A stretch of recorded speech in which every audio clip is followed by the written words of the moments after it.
Hello and welcome back to Tales from the Basement podcast, the newest place for all things nerd culture, discussions, debates, and hot takes. Nailed it the first try. And also the place where we ask the real questions in life. I'm your host Joe, and I'm joined here today with my good friend Bash. How you doing, Bash? I'm doing all right. Thank you Good to see for you. yeah, thank you for coming on to the podcast today. All Yeah, right. no problem. Today we'll be discussing the proper release of MultiVersus, our take on emulation and what it means to us, as well as how Nintendo in particular feels about emulation as a whole. As always, this podcast is a work in progress. As we go along, we are constantly making adjustments to improve the quality of the episodes that we produce. I want to thank you as a viewer of the show for your patience and support. And if you like what you see here on the podcast, please give it a thumbs up. And if you're new here to the show, please smash that subscribe button. Let's go ahead and dive into our first main topic. If you're not aware, the official 1.0 launch of MultiVersus has just been released, and earlier last year it was released in early access, but then soon delisted from storefronts to prepare for its proper launch. Bash, what exactly does this game mean to you, and what itch does MultiVersus scratch that Smash doesn't? Okay, yeah, I mean, for me, I just really enjoy fighters in general, especially platform fighters. So yeah, I was really interested in Multiverses. I like all the crossovers stuff too, or whatever. I like that they have like a lot of different.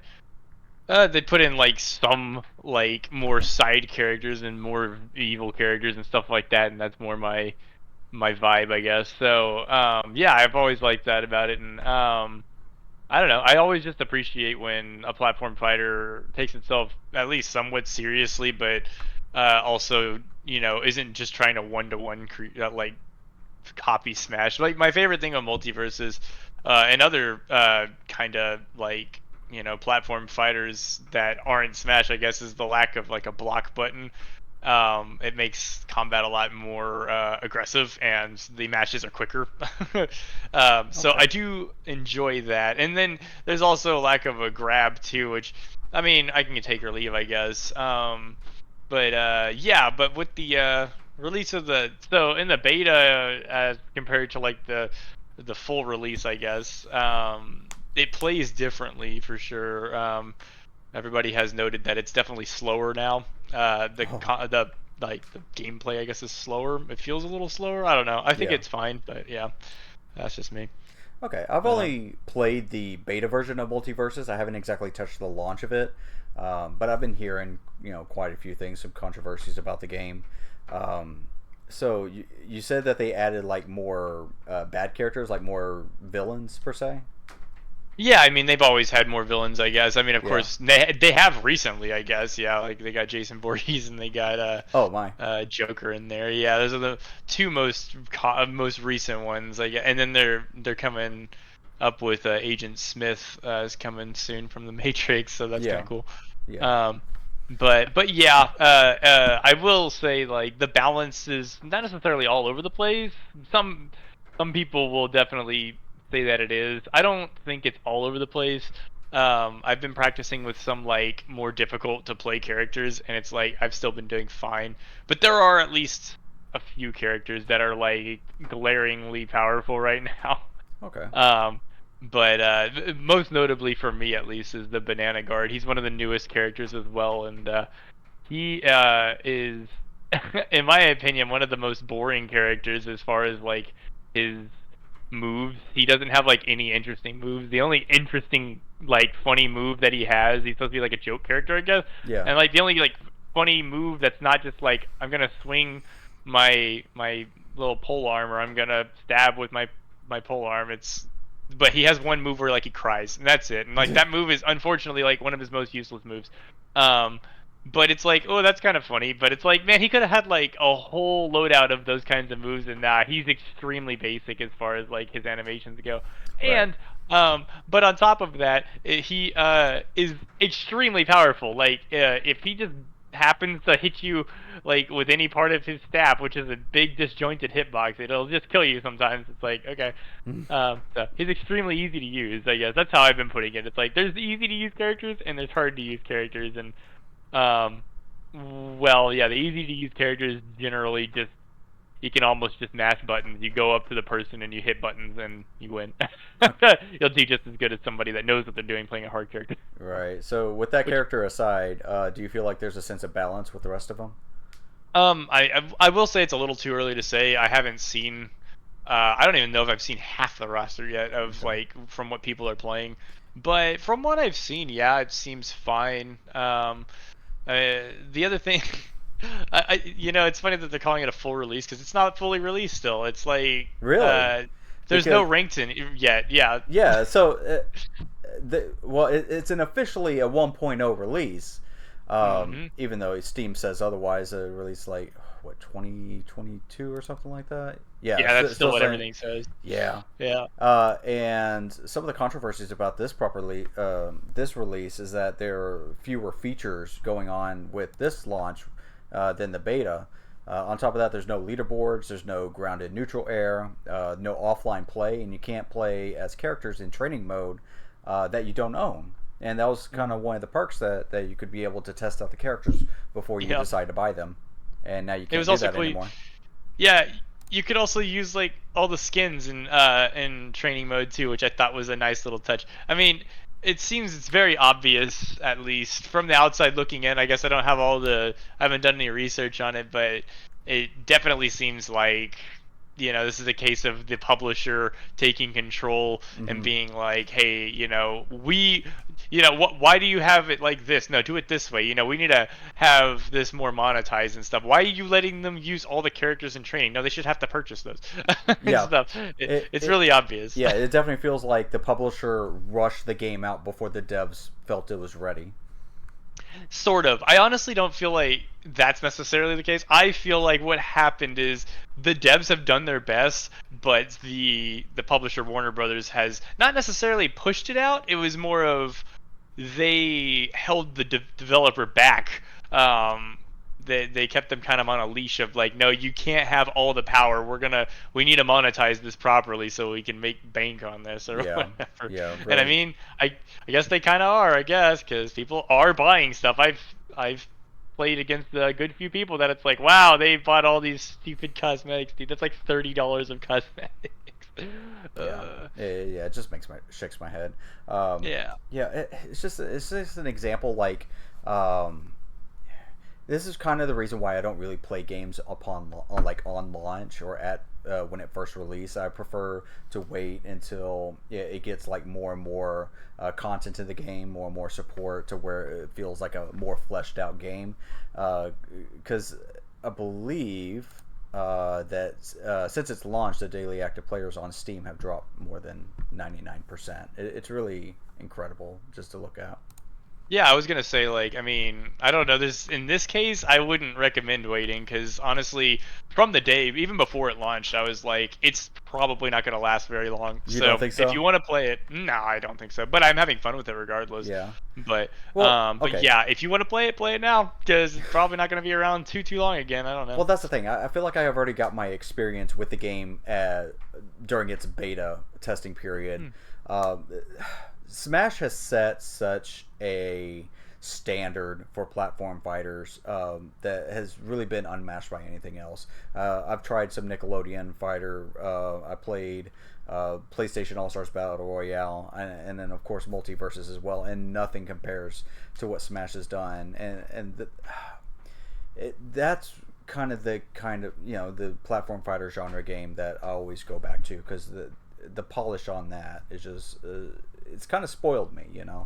Hmm. Yeah, I It's it's understand that. it's hard to get me into a genre that I'm not really into to begin with, like fighting games in general, Hmm. and to go into a more janky version. But we'll talk a little bit more about that on our next topic. Okay. But one thing that Multiversus has over Smash is that it's free for the most Yeah, I part. guess so. I mean, that's also I wouldn't say it necessarily has that over Smash because if it weren't free, people would be tearing it apart even more. But like, cause uh, it's so full of like premium bullcrap, dude. Yeah. It's so bad. There's like so many kinds of currencies I can't even keep up, and Yeah. none of them matter either. It's the only one that matters is like the one to unlock fighters, and it takes time for sure to unlock fighters. I have enough almost now. After playing for about a week, I have enough for about 2 fighters now. I still haven't unlocked anybody because Joker is the cost of 2 fighters, and I was gonna get him first, but I'm like, man, after how long this has taken, I'm like, never mind. I don't. I think I'd rather just buy 2 fighters. I got lucky with my like my. I think everybody seems to get different beginning fighters, and it happened to just give me like all of my old mains. So and anybody else that I happened to be interested in. So I was like, well, I'm good, I guess. So I got lucky, I guess, with my luck of the draw, I guess. Yeah. Personally, I would prefer a much more polished fighter, uh, game, or a much more polished game that I can spend like $60 or whatever it would be on sale and just have everything unlocked from the get go. Yeah, I mean, I don't know. I don't want to downplay its polish because I actually do think MultiVersus is polished in my opinion. Do you It's think it's more definitely polished than its beta? Um, it's about the same. I would say the same amount of polish. It's definitely changed a little bit. At least, well, a little bit in my opinion, as far as it being coming slower. And there's a parry system now, which wasn't in place before. And actually, parry system's pretty nice once you get the hang of it. Okay. But yeah, but I mean, I was rewatching some like old like impressions of the original beta, like some videos and stuff, and like, Yeah. I think the thing is that Multiversus is trying to take itself seriously. It seems like where, Really? yeah, it You is. got Yeah, characters like Shaggy who goes into yeah. his super form, and then you got uh, LeBron James from Space Yeah, Jam. yeah. I mean, nothing to do with its characters as far as mechanics and the way that it plays. There's like no items in the game. There's very few, anyways. There's very few items, and there's only like one character that really utilizes items, which is Bugs Bunny, and also kind of Shaggy. He has like one projectile that's also an item technically, and it Yeah. can become an item, but. Basically, there's like no items in the game. It's not much of a party game as much as it is more competitive, I would say, and I think that's seemed to probably hinder it more than anything. It's fun for somebody like me who is naturally really good at these kinds of games, but Is it the but Crash Team to Racing of the Mario Kart? I that's something I have no experience with, so I have no idea.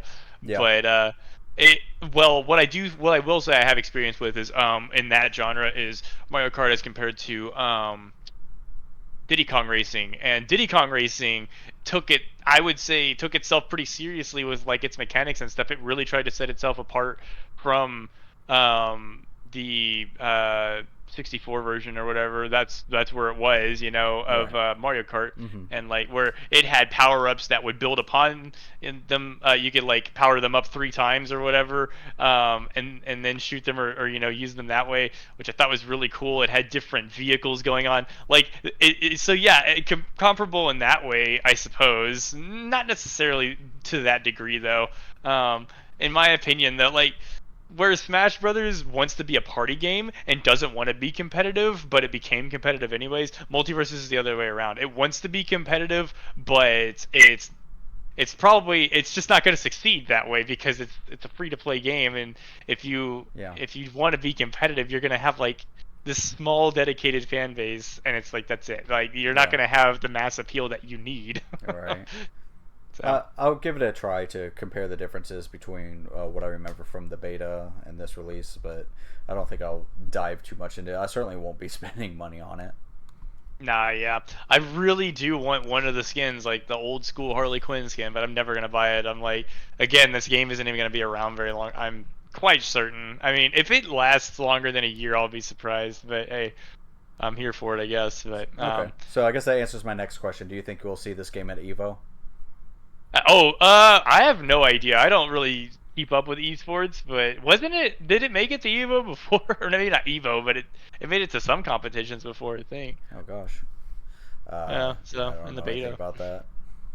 Yeah, people were getting relatively serious with it in the beta. And as far as I understand, I guess the people that do understand more of the competitive natures of these kinds of games, they're the folks that are complaining about how slow it is.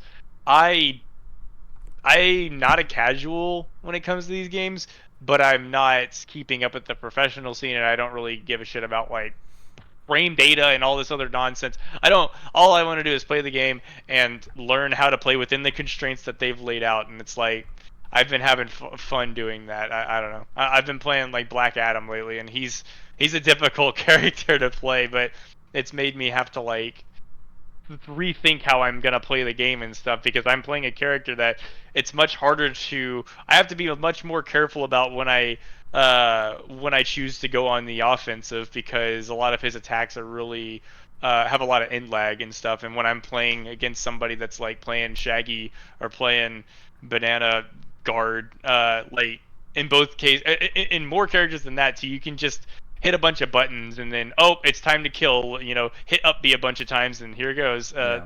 Not with Banana Guard, but regardless, that's the whole idea is like, let me mash the kill move. They're at a high percent, and it's like that's not how Black Adam works. You have to like know what you're doing, and you have to like call people out. Like, okay, you're gonna be like right here, right now, and then you'll get the kill. But like, yeah, you have to know what you're doing. And so, but it's been fun. I don't know. It's been rewarding to like get to like disrespect people basically by beating them with a much more difficult character. Yeah. Where they're playing like Button Mashy McGee over here, but I got to think about what I'm doing, and I'll still win, and then they'll rage quit or whatever, and I'm like, all right, cool. That makes me satisfied at least. But again, yeah, I don't know. I'm not competitive by any means, Yeah. so or at least like not pro competitive. So I don't know. I'm sure it's not the pro scene thing either, but I feel like that's more the crowd they're going towards for some reason. All their like if you look at their maps too, it's all like real flat with like maybe a couple of platforms. There's Oh, that's boring. I see people think that's boring, and it's like they did put one map in there that scrolls, which everybody loves those, so those are everybody's favorites. So, Yeah. but for somebody like me who actually like played Smash a little more competitively and stuff, like not pro competitively, but not casually, I like the maps in MultiVersus, although I do have some issues with a couple of them, and I always have, but regardless, I like that they're like mostly kind of leaving to your own like there's just a couple of platforms and stuff like that. It's more strategically made in my opinion, but Yeah. and actually in fact the ones that I have more qualms with are the ones that aren't like that. The ones that like there's like one that has like a big platform that's like as big as the bottom level, so there's like a multi-story and it's got like some destructible stuff on the sides and stuff, and I do not like that stage. Oh, that sounds a lot like Spear Pillar from Brawl. Yeah, kind of like yep. Yeah. And you can die in some BS ways from that, and I don't like that. So yeah, like I don't know, maybe it just happens to strike a chord with me specifically, but I like MultiVersus, so Okay. I don't love it, but I do enjoy the game. Okay. So yeah. So you're able to get some enjoyment out of the game. Yeah, while it lasts. I'm here for it. Yeah. So let's go ahead and jump into our main topic of the night. What are our thoughts on emulation? Way back when I started to become, I guess, more of a video game collector, especially of physical games, around the age of, well, I'd say about 5 when I first got my NES. And then my parents got like a collection of games from the pawn shop at the time, and I was able to, I played a bit of those, and then played a bit of, more at some friend's house.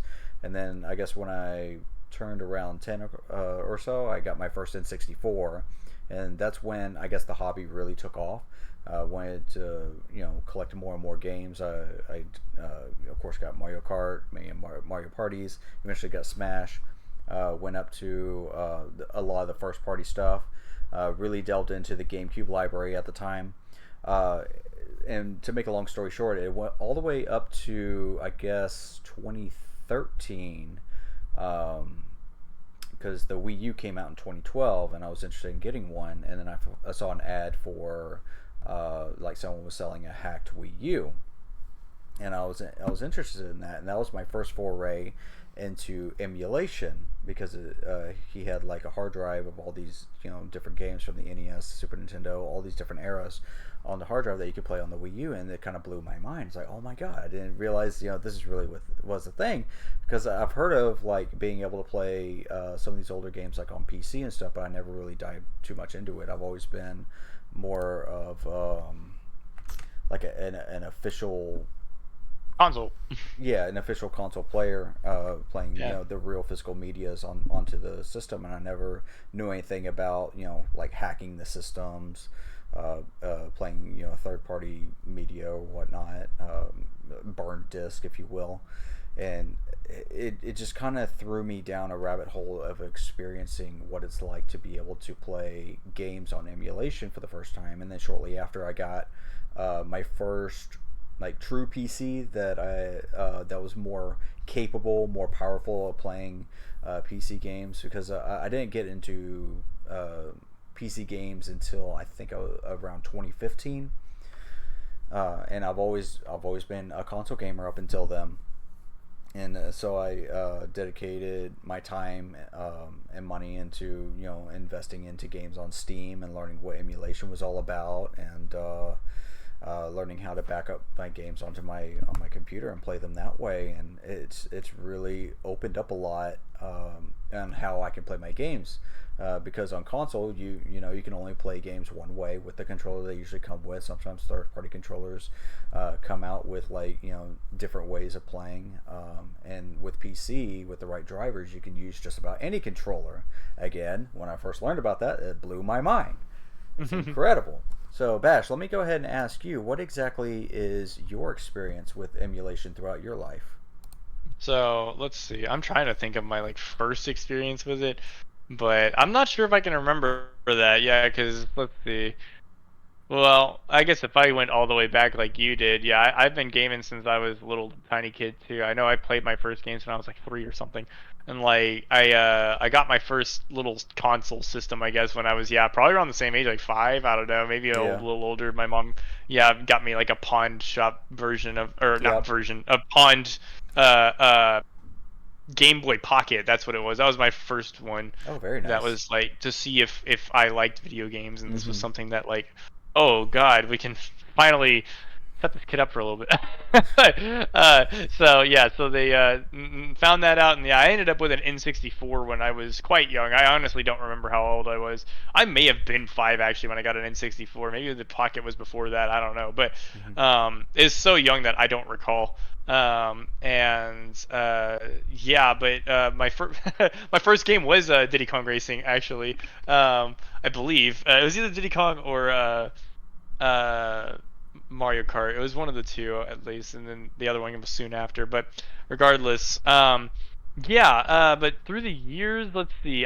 My first experience, or me first hearing about emulation and stuff, was that I can recall for sure was in high school, like probably around, God, actually, yeah, it was probably around like 2009 probably 8 maybe, probably 2009 2010, where I knew a guy in one of my classes that I was really interested in because he was like into all the nerd culture stuff too, and I still had an iPhone or whatever, or whatever it was. I may Yeah. not have even had an iPhone, but he had an Android, and he was emulating onto his Android, and Mm-hmm. like he had like Mario on there, Yep. and Pokemon, and he had like decked out his phone. Like I remember like the background of his phone had like a little like animated like Mario running through the 1-1 or whatever. I was like, that's so cool. Like, what? I need to get an Android, and that's actually what got me to get one. Oh, And nice. I've never looked back. And like, yeah, Mm-hmm. that's most of where my emulation experience Yeah. is through mobile, and also like so I've played like a few old games through emulation that way. Honestly, I never got into it as much as I thought I would. Some of these games I don't have the nostalgia for them, I guess, but so they're just like super. But like I remember like playing like Mother and or Earthbound or whatever. And I know I've played some other things, but it's mostly been Pokemon, Mm-hmm. and ROM hacks of Pokemon and things like that. Right. Yeah. And yeah, and those are great. And it's always like it's so cool to play like fan made games that are just that just really take the IP and run with it or whatever, and they don't have any constraints or restrictions. It's always fun. Yeah. Um, Hmm. especially if you don't take it too seriously and stuff. So yeah, and then I have emulated a few times. It's also just been Pokemon though, on the PC as well. I'm trying to think if there's anything other than that. Uh, I think maybe, but it's so like insubstantial that I can't even tell you what it was. So Right. yeah, so it's mostly just been Pokemon. I really haven't emulated a whole lot, but I do find it really interesting, and I really like that, or I really support it personally, anyways. So Yeah. Speaking of mobile, let's see. I've always had an iPhone ever since the iPhone 4 came out, I believe, and that was like my very first smartphone I wow, ever got. And then I've been an iPhone user up until 2016, I want to say, okay, when I first got my I think Galaxy. I had a hmm, Galaxy S8, I think, or whatever came out at the time, anyways. But the reason I changed from iPhone to Android is because I kept wanting to jailbreak my iPhone, and I had some like classmates who were able to do that and walk me through it and do that, and it allowed me to play some emulators onto my iPhone that way. And when I heard about, hey, you can just do this straight up on an Android without having to do, jump through so many yeah, hoops, I'm like, wow. And that was just the beginning, because you could do so much more with the Android, because as everyone knows, Apple, when you buy an Apple product, you're locked into its walled garden, and there's only very limited things you yeah, can do with it. And I wanted to break free from that. I wanted to see what yep, else I could do with my phone, be able to set up some emulators on that, play my games on the go, which was a really big deal for me at the time. And I just, like I said, I just went deep into this rabbit hole to see what else can I put my games on. So first started with the Wii U. See, I don't remember specifically the order of everything, but I eventually got onto my phone. Later down the line, I got a tablet, got some games on that. And then I eventually, not too long ago, maybe 3, 4, 5 years ago, I got a Vita, which is one of my all-time favorite ways of playing emulated games, hmm, because it's just the best all-around portability, comfort, and high quality build yeah, quality. Plus, I got like a really nice case that slips right into my pocket, and it's just my all-time favorite way. I think last year or two, I invested in a Steam Deck. That's also a really great way to play emulate games. I've been also playing a lot of emulated stuff on my PC. It's probably my main way of playing them when I'm just here at home, because I got this nice setup. I can yeah, just sit down and relax and just play emulated stuff. But I think I prefer to split up my games in such a way where, like, Game Boy, Game Boy Color, Game Boy Advance, I prefer to on like mobile devices that I have, yeah, and then all the console stuff, since it's kind of difficult for smaller handhelds to be able to play that type, like N64, Dreamcast, hmm, PS1. They're little more substantial to play. I prefer to do that on PC. And hmm, I've been hoarding controllers, ever, yeah. I know for a this. long time. Oh my god, I got so many controls. I took a spreadsheet of, like, I took an inventory of all the controls I have. I think I have like over 200 of them. It's Holy shit! it's I gotten didn't know it was that really much. really out of hand. But I just love all these different, like, if there's a game that came out for a specific system, and I want to get that original feel for that system, I'll be able to do it. But it also doesn't Yeah, help that companies like 8-Bit Dough has come out with really quality third-party controllers that I can basically use on just about anything. And yeah. You kind of sold me on those two. I'm thinking about getting an 8-bit Dough controller now too. They seem absolutely pretty good. best third-party controllers I have ever bought in my entire life. Even better Hmm. than Mad Catz. Yeah, that's Yeah, good. Yeah, yeah. Mad Cats are pretty good. Those I have some experience with. 8-bit Dough, not so much, but I okay. played with them at your place and it was great. Okay, I was making a joke. Mad Catz is awful. Okay, yeah, Yeah, yeah. that's what I thought. I'm not gonna lie, Yeah. because I was gonna say I thought they were not Oh bad, but no, I'm they're like, I no, wasn't they're gonna garbage. downplay it if you think they're Yeah, good. Mad Catz doesn't last. I've had Mad Catz controllers in the day, and they haven't lasted up to this day. I think I've gotten rid of every single one of them. Those Yeah, cause Pelican, some GameStop. Actually, I got like maybe one GameStop Xbox original controller, but I haven't really touched it. I want to keep it yeah, in just the state it's in. right. You said an original Xbox controller? Original Xbox controller Yeah, okay, for the old like Dreamcast looking one. yep. What's it called? It's funny you bring up the Mad Catz actually, because like I said, I didn't want to down talk it. I'm like, maybe they got better in the recent years because I'm like, what you're talking about, so I don't know.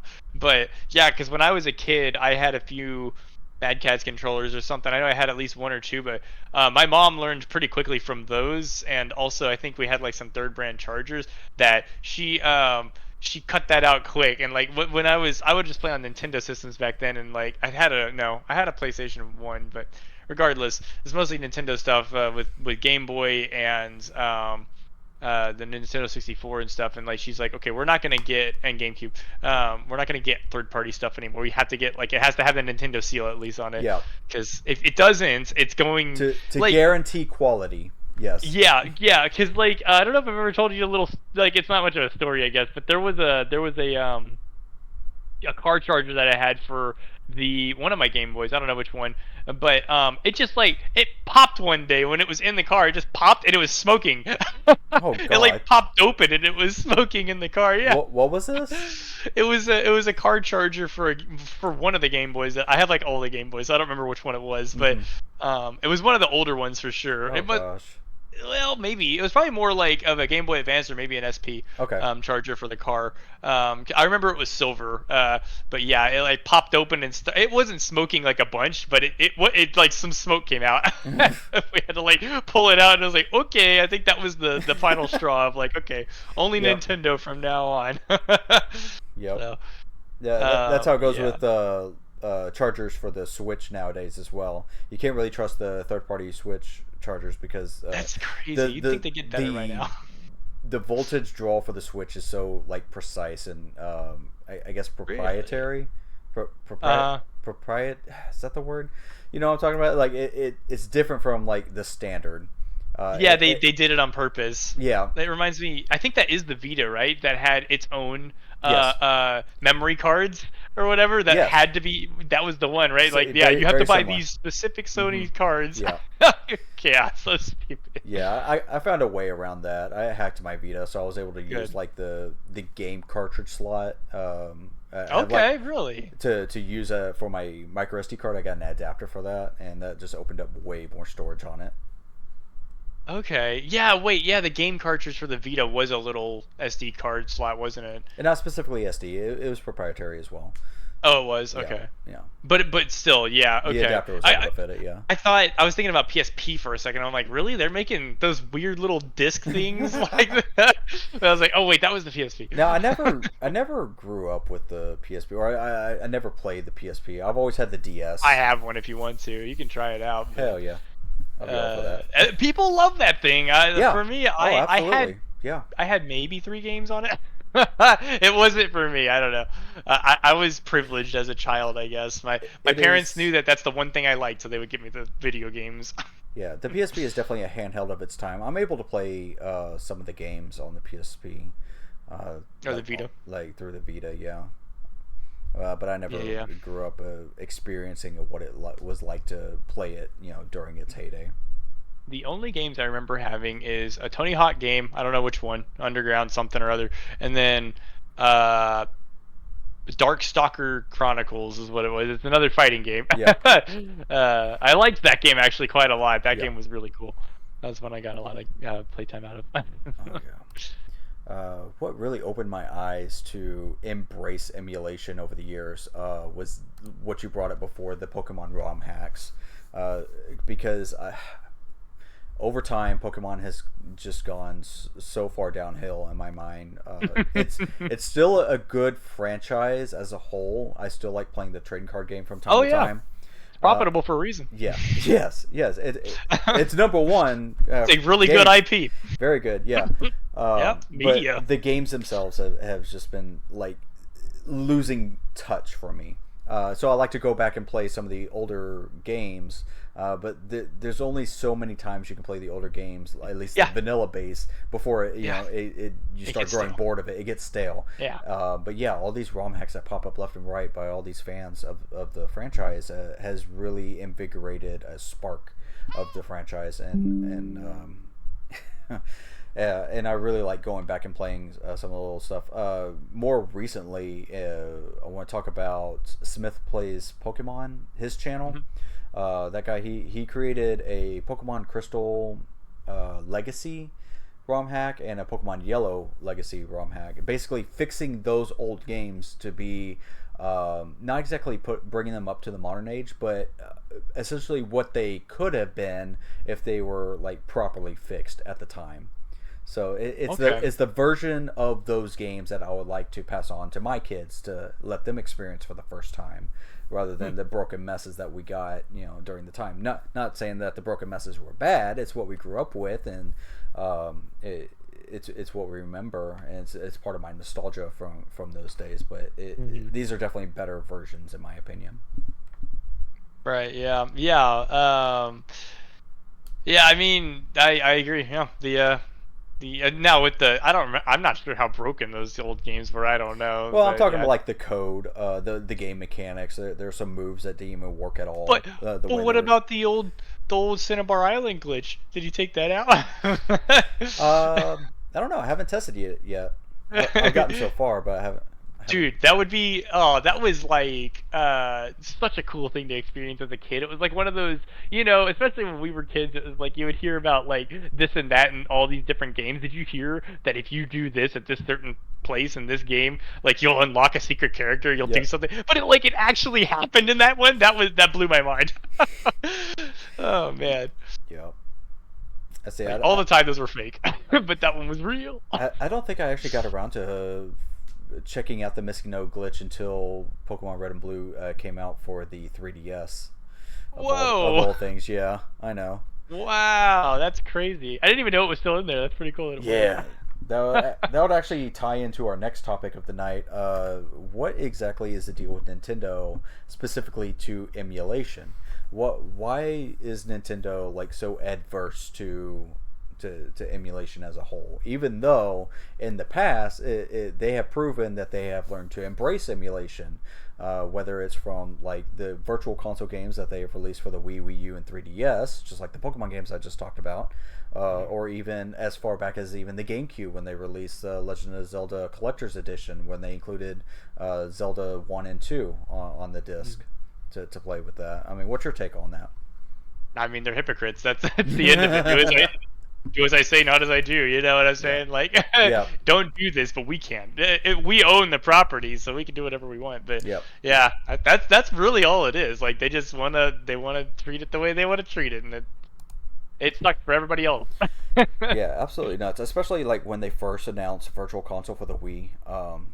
It was such a great day to live, to be in that moment, when basically allowing players, yes, they're re-releasing older games and still charging for them. That's a topic entirely on its own, but it gave new players a new generation to experience what came out that may not have been very accessible at the time, at least in official ways.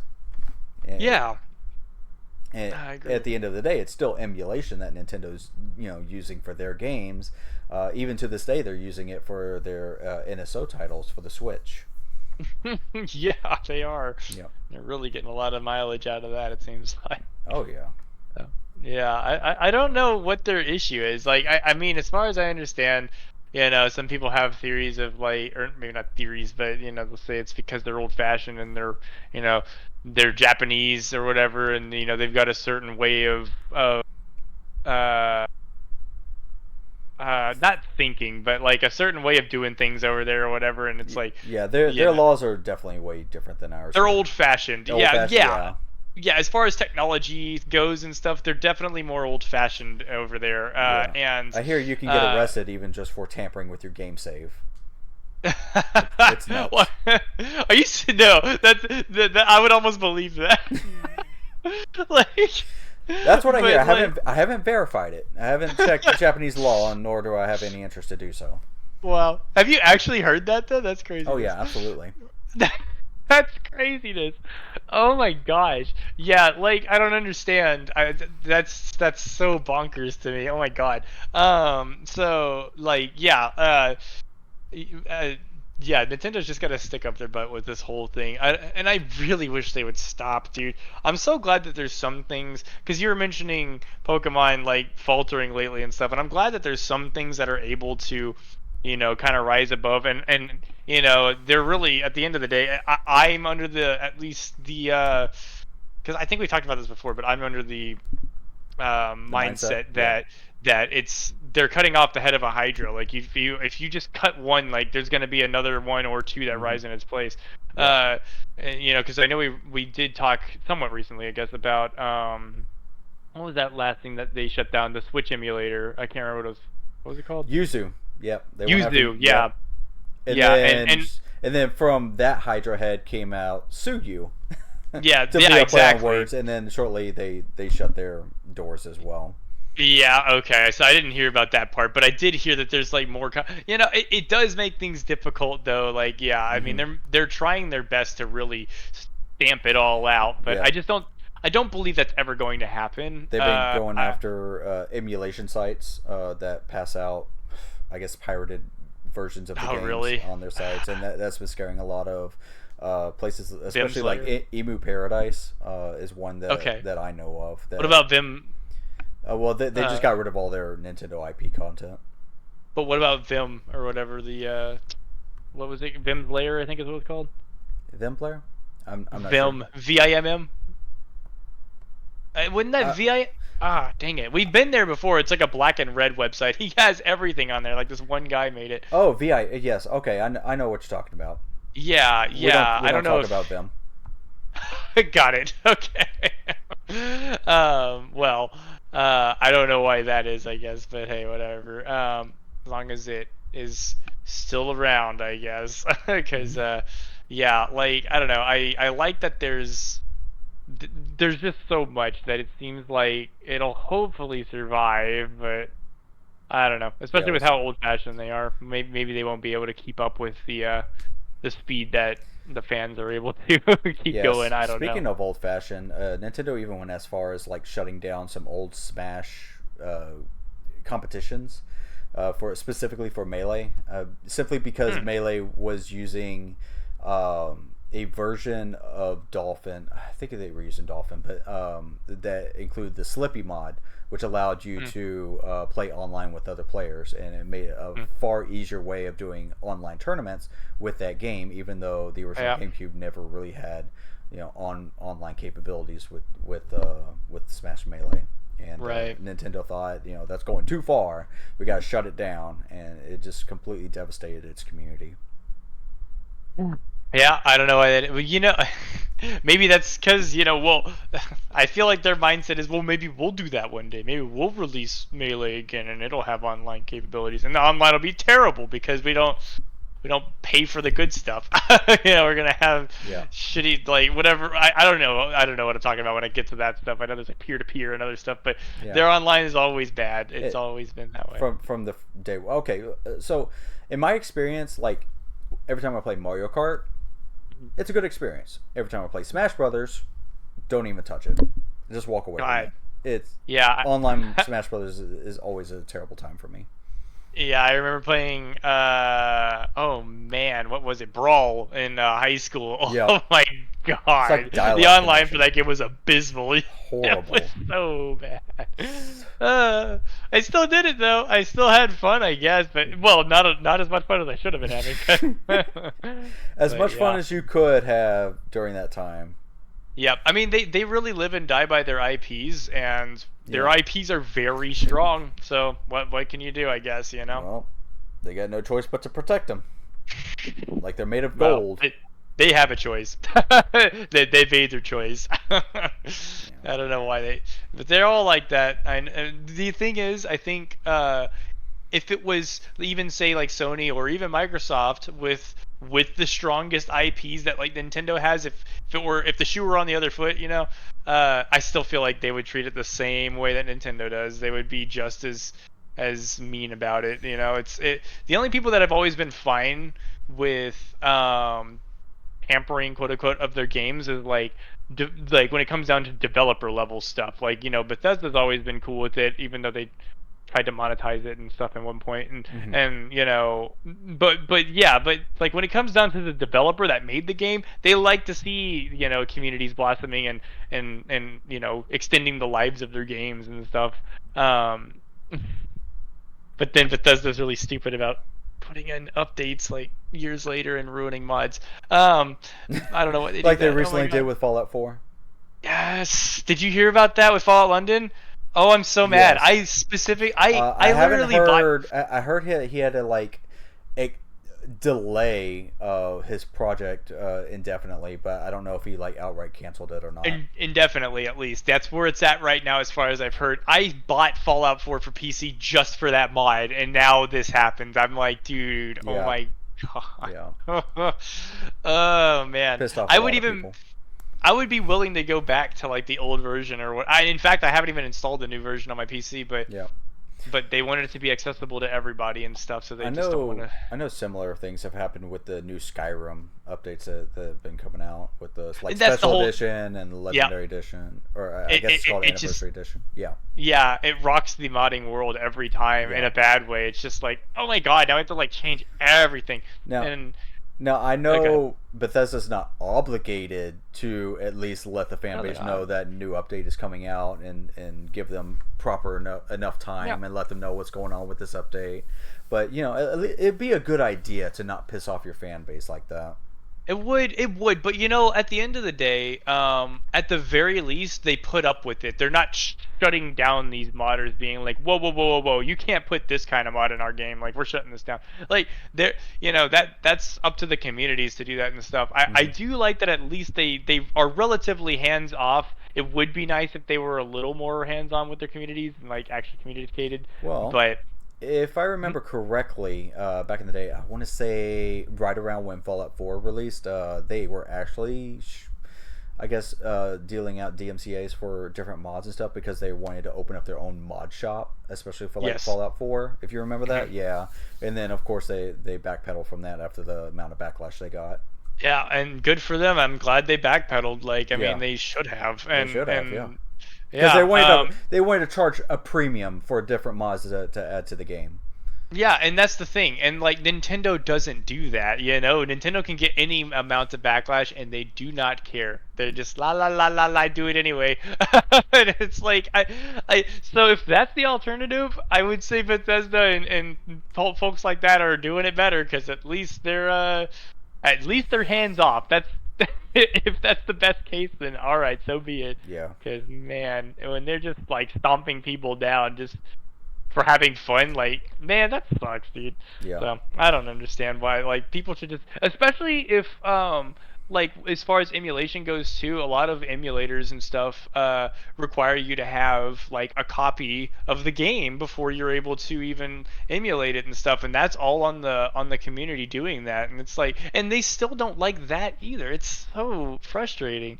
It's like Nintendo doesn't like the fact that people are taking their physical copies, the copies that they own, that they feel like they could do whatever they want with, and backing them up to their PC.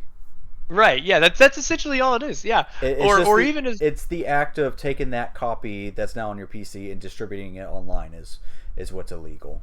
I think that's what they're trying to prevent, I guess, because they don't want to lose that money or whatever. But yeah, man, it always comes back to that quote or whatever that, of course, I'm paraphrasing, I guess, that what Gabe Newell said of like piracy's a customer service problem, and I mean, most people tend to agree that like Nintendo out of all others is like it's morally okay to do so. Yeah, so I'm not gonna say it straight out, but yeah, with Nintendo, just because of how they treat everybody, it's like, dude, like it's always been sort of a legal gray area, I guess. But like with Yeah, Nintendo, man, like I mean, not only do they stomp everything out, but they never put discounts on their games. You have to buy them used to even get a small discount. yeah, And like I said, if they didn't have these strong IPs, they would have never succeeded. yeah, But man, they have some dedicated developers. yeah. Do you remember when Nintendo was actually taking Yuzu to court, and I was sweating bullets during that time because if it actually went to court and did its whole trial or whatever, and it came out with a definitive answer, then that would have rocked the entire emulation scene as a whole. And That's true. I'm very very happy. As much as it sucks that Yuzu lost or for whatever reason had to settle and had to shut down, I'm glad they were able to settle out of court and it wasn't didn't go through the whole process. Yeah, I think Nintendo were hoping that it would. Yeah, because if they ruled that emulators were, as a whole were illegal, then I, I don't know what I would have done. I would have freaked out. Duh! Yeah. Oh man, that brought something else to mind, but I can't remember what it was now. Oh, there was like, wasn't there something that happened recently with a guy? Doug Oh Bowser? man, it was like a No, not yeah, Doug it was like Bowser. a Gary Bowser. his name was something Bowser. Yeah, and they Gary like Bowser. sued him to oblivion, and now he owes money to them for like the rest of his life. Okay, Or something. so what he was doing, he was actually hacking Switch systems, which in of Oh yeah, itself is not reselling really them. a big deal, but he was profiting off of it. He was selling Uh-huh. those systems, you know, to the masses, and he was making a butt ton of money off of it. Now that is something that you shouldn't really be doing because, well, first of all, that puts a target on your back, if for doing that, and of course Nintendo will send their ninjas after you and sue you to oblivion. And of course now he Yeah. was spending however many years in jail and basically owing Nintendo for the rest of his life. Yeah, for the rest of his life. I still like I don't know that while what he was doing was like illegal, I don't know. That seems like overkill, in my opinion. Well, should take it to court and find out. Yeah, no, that's okay. I don't have See what that the kind of judge money. says. Yeah. Oh man, it's rough, man. But like I said, yeah, I definitely am in support of it, of like emulation and things like that. At least like of game preservation. I Yeah. think it's important. And yeah, it really sucks that they don't want, they don't care. They Yeah, don't care. my favorite bits about emulation as a whole is the fact that I can put it on so many different systems. I have way more freedom to play the Yeah. game, like do what I want to, like how I want to play the games, other than original hardware. Like one of my favorite things to do, like especially with Pokemon, is fast forward. I can't really do that with the a vanilla software. I can be able to speed through the process Oh yeah. with a whole bunch of I guess what we call RPGs. Yeah. Golden Sun comes to mind too. Is something I played recently, not too long ago. Fast forward definitely comes in handy with that as well. Upscaling the resolution to make it look a whole lot nicer than it did in original hardware. Games that are stuck to consoles that use component cables, composite, whatever, and not HDMI. I'm able to put that on my PC, make it look a lot better that way. And what I like to do with those types of games, I like to put on artificial scan lines to give it the feel of the retro feel, the retro style look. And that always triggers the nostalgia in me. I like looking Nice. at that. Yeah. Yeah, I've seen some videos on that stuff, and yeah, it's amazing. Some of these like programs can like just upscale stuff like that, and it just Yeah. like wow, it looks like a new game again. Like that's really cool. Yeah. Or like a remastered version or something. It's so cool. Yeah. What I've been doing extremely recently, and I was going to bring this up in our next segment, but I'll go ahead and do it now. I've been going down a rabbit hole in Mario Kart and Mario Party ROM hacks. Specifically in Mario Kart, I found one for Mario Kart Double Dash called Double Dash Plus.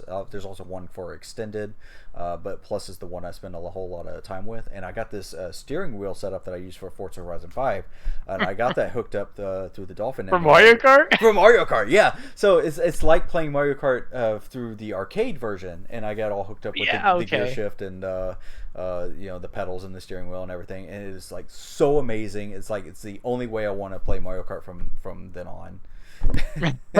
Wow. It's that cool. I mean, there was a bit of a learning curve to understand, how it translated to the wheel and stuff, but it really gives the game a breath of fresh air. Yeah, yeah, and that's what it's all about, you Yeah. know. I don't know, and yeah, it is kind of crazy that they just have problems with it. So, but that's really cool. Yeah. I mean, I guess we can move on to the next topic if you'd like. Okay. um, So we're going to move on to the hobbyist. I told you a yeah. little about what I'm doing. Bash, this is the segment where I ask you what exactly are you doing, working on, or having fun with lately. Yeah, so that's actually because that's why I was saying that because like I kind of made me want to talk about like I've been modding Fallout New Vegas and stuff a lot now. I recently, well, somewhat recently, like the past few months ago, I played through like vanilla Fallout New Vegas, which I guess is probably heavily not recommended nowadays. But well, I Yeah. was playing on the Steam Deck, Well, and maybe so maybe for playing for the first time to understand what it's all about. But for sure, repeat yeah, it throughs, wasn't my first. yeah, I think you're talking about the Tales of Two Wastelands mod, right? Or are you talking about something Now, else? well, no, I was playing base New Vegas at Base that New point. Vegas. Okay, Yeah, I okay, played it on the Steam Deck. This was like back in January, February. okay. And I was It, playing just base New Vegas on my Steam Deck, and I was having a good time. But Isn't that it. how it is with like a lot of Bethesda games? If all of them you you play it the vanilla way the first time, and then after that you mod it Oh up. yeah, Yeah. yeah, for sure. But like I said, it's not my first time playing. I've always wanted. I've never beat New Vegas. I loved Fallout 3. This was back in high school when I first played it, or maybe even before that. But I think it was high school, yeah. And like I remember staying up all night. Like I had like a sleepover with some buddies, and like guy, one of them brought Fallout 3, and we all stayed up like all night playing that game. It was awesome. And yeah, we were up till like I don't know, 10 the next day or something, like just playing Fallout 3. It was amazing, and like I ended up buying it for myself and playing through the entire game. I think with one of those buddies too. Like he would come over and play with me and stuff, and Mhm. like yeah. So I loved Fallout 3. And then I did try New Vegas, but it just didn't like okay, so I think I figured out what it is, especially through playing Tale of Two Wastelands now. That's what I'm doing now. And that's the one that I've been modding a Yeah. lot. Yeah, I got I've mine all been set up ready to go as ooh, well. So, dude, I yep. don't know if I haven't talked to you, but there's like this guy on YouTube that you might have heard of named, I think it's Mutant Mods, I think that's his name. Okay. Um, he's really good. I would like, I'll tell you about him, later, I guess, but like, yeah, he recommends a lot of, it's all New Vegas stuff mostly. Some of it's some other things sometimes, but it's mostly New Vegas stuff. And what's cool about him is he'll feature mods that are from smaller creators that are like kind of diamonds in the rough and stuff. And so through that, I've been able to like mod the heck out of like the gunplay to where it feels really good, and there's Oh, like a lot nice. of nice animations and stuff. And like, oh man, I found like a modder that I really like too, and Mhm. I'm planning on like probably donating some money to him and stuff too, because it's just like wow, I've used like pretty much all of his mods, just because they're so good. Like they're just little animations for everything. Like anytime you like use a consumable, there's an animation for it, and I Oh, just nice. love that kind of stuff. Very nice.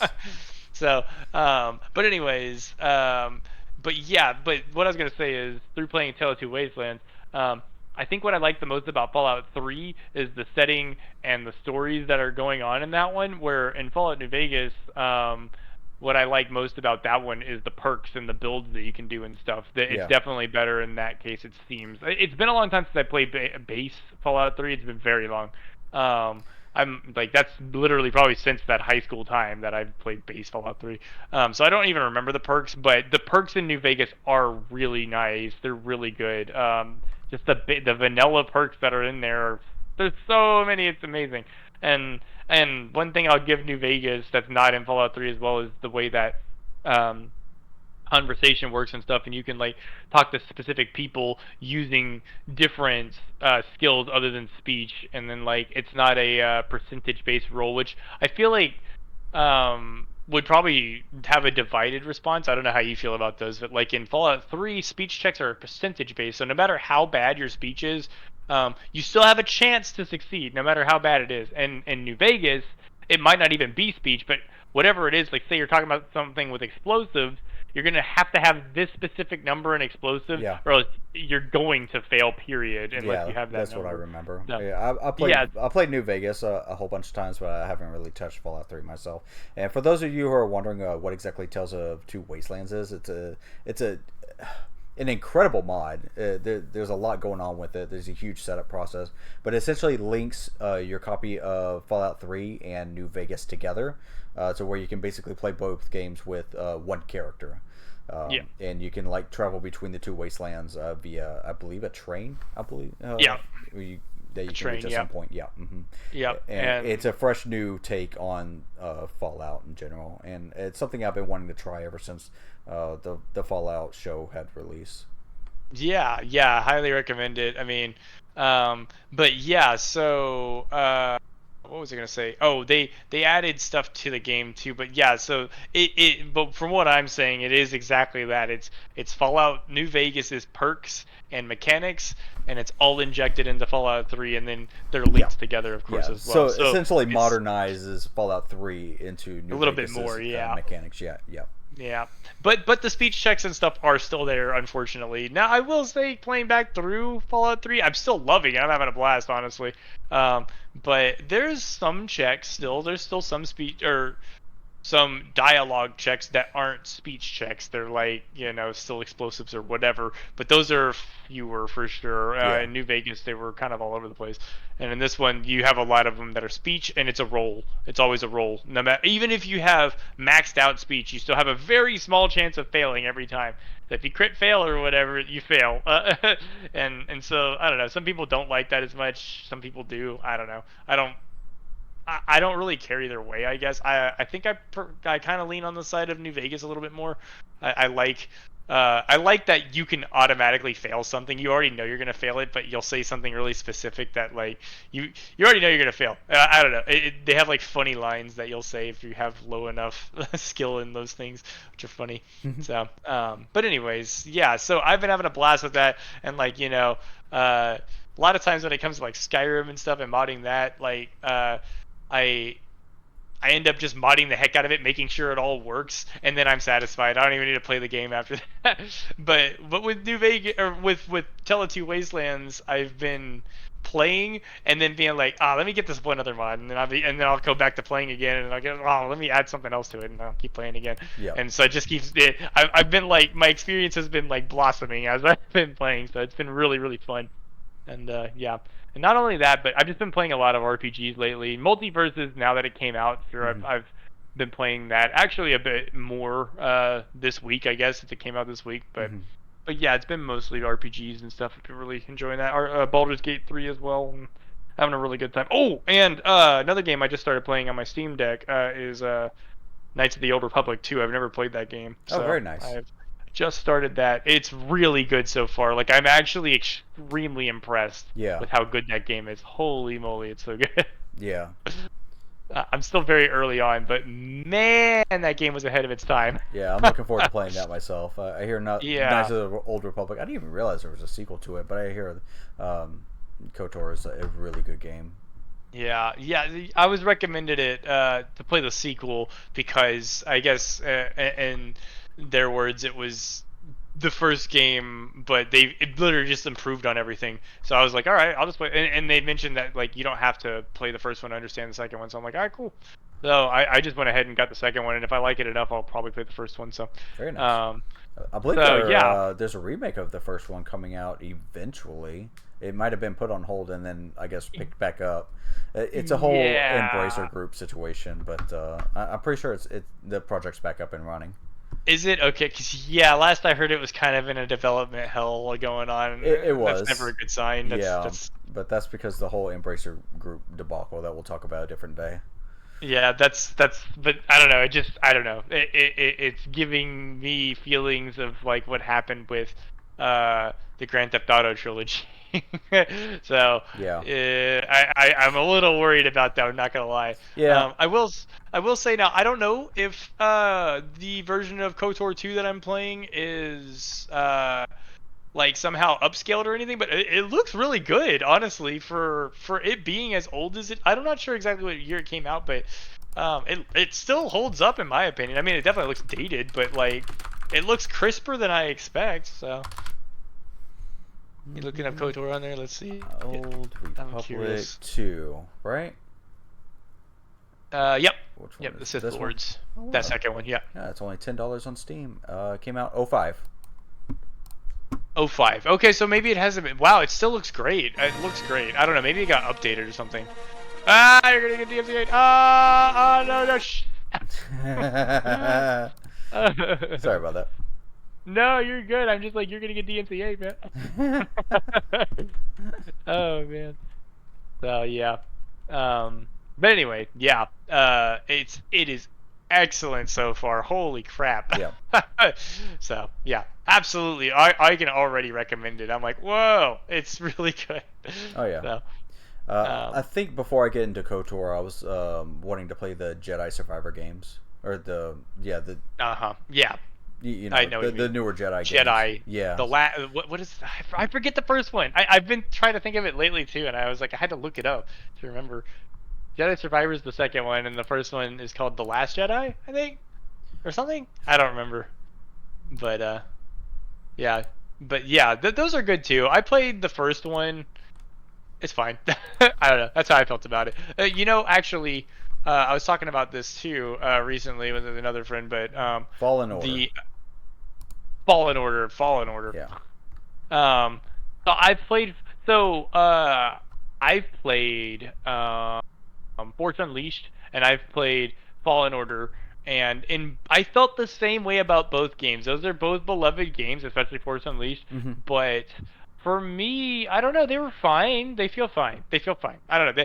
I never played the old God of War games, but the reason I never did is because I felt like they just weren't gonna be like really for me, and because I like making builds and stuff like I've mentioned before. I think the term now I think is like theory crafting. I like coming up with all these different builds, like, oh man, let me try doing this and this, and like that's why I've really been liking Fallout, because it's like, ooh, I'm gonna go like an intelligence build or whatever, and like anyway, so I love that stuff. But those games didn't have it so much, really a little bit, but it's light, Right. the RPG elements, as it were, are light, and KOTOR is not. The first thing I noticed getting into KOTOR is it is basically 1-to-1 D&D rules, like 3.5. Oh It's wow. kind of crazy. You Okay. have like your six stats that you work. You have a point buy system, and it Mm-hmm. works exactly the same way. You've got feats that are exactly like what you'd see in D&D. You've got like I made a dex-based character, and I was able to get like weapon finesse for lightsabers and stuff. Oh, Like, this very is nice. just it's D&D. What is happening? So for D&D nerds, man, I was like, this just makes sense. It all just makes sense. It's great. Oh, now I gotta So yeah. play it. Yeah, dude. So yeah, Yeah, for sure. You gotta give it a shot sometime. absolutely. But So, yeah. speaking of good games, let's go over to our next segment for free games of the week. We are going to jump over to Epic Game Store first and foremost, because this is the place where you can just create an account and pick up the free game that they have every week. And it's yours forever. You don't need a subscription of any kind. And this week they have Chivalry 2. It is not really something I played. I haven't even tried the first one. Have you Me played neither. this one? You know No, anything about it? as far as I think it's like a RTS, like a real-time strategy kind of game, isn't it? I'm honestly not even sure. Let's take a look. I've never played. I know very. Yeah, this is the one that's like really cool because it's like a bunch of like a war kind of thing, but everybody's got animations. If you zoom in, it's like, whoa, look at it all. Oh wow. Oh shit! Eh, What? There's first person? Okay, maybe I was wrong. Oh! I'm getting For Honor vibes from this game, honestly.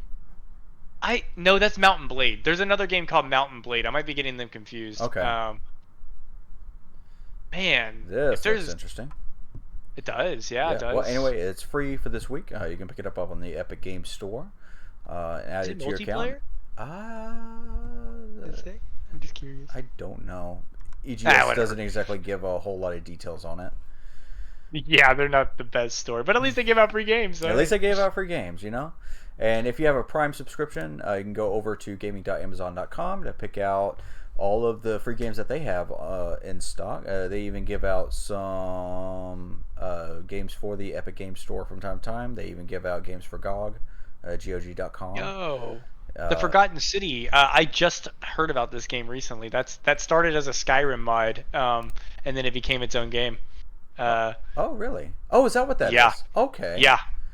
Yeah, and if you Oh. play it, like the dialogue system is exactly like Skyrim. Like it like zooms in on their face and it's like hello there. But like it's got a whole like mystery going on and stuff. I've heard that game be highly recommended, so that's pretty cool. It's on Yeah, there. so Forgotten City, some other standout ones. We got Lego Star Wars 3 The Clone Wars, Fallout 3, of course, is still available to pick up, and the Game of the Year edition of Tomb Raider from 2013, I want to say, the reboot one.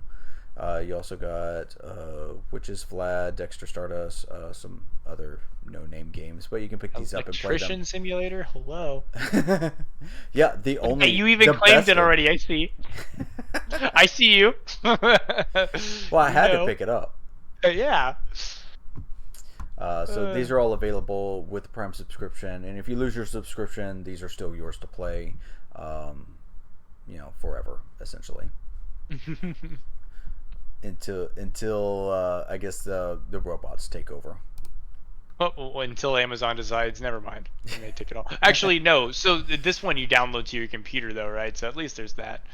Yeah, Amazon's got its own launcher, as does everybody else. But Oh, okay. you can Well, download it that way. Yeah. yep, yep. Because technically, even one day Steam could be like, you know what? We're gonna shut down and take all your games with us. But it is kind of nice that they're giving GOG versions of these games. Now GOG will let you. They're all DRM free, and you can just download them on your computer and do whatever you want with them. Yeah, there you go. Yeah, that's what you like to see. Yeah. Awesome. All right, jumping over to our next topic, we're going to go into the poll of the week, and this week we are asking exactly how do you feel about emulation? What do you exactly do with your time with emulation? So, three different answers. You can find this poll up on the community tab on Tales from the Basement YouTube channel. All right. Cool. All right. Is there? You really narrowed it down to 3 options, huh? Yeah. It's a lot of options with emulation. Do you feel like it's a great way of preserving older video games? Do you feel like it's a means to play pirated games, or do you feel like it should be handled by the developers and publishers by official means? Virtual console style. Put it in the comments. Yeah, there you go. I don't know. There's a lot of options. Yeah. A lot of options. That's interesting. Yeah. All right. Alright. Is there anything you would like to add before we sign off for the night? Nope. I'm good. Alrighty. How about you? Only thank you guys for watching Tales from the Basement podcast. Be sure to check in every week for fresh content, and if you like what you watched here today, please be sure to mash those like and subscribe buttons and ding that bell icon to be notified for more episodes in the future. Leave comments down below for all the topics that we have discussed today for a chance to be featured in future episodes, and thank you for joining me tonight, Bash. Really appreciate it. Yeah, no problem. Thank you. All right, I am Joe, and I will see you all next time. Bye-bye. Yeah.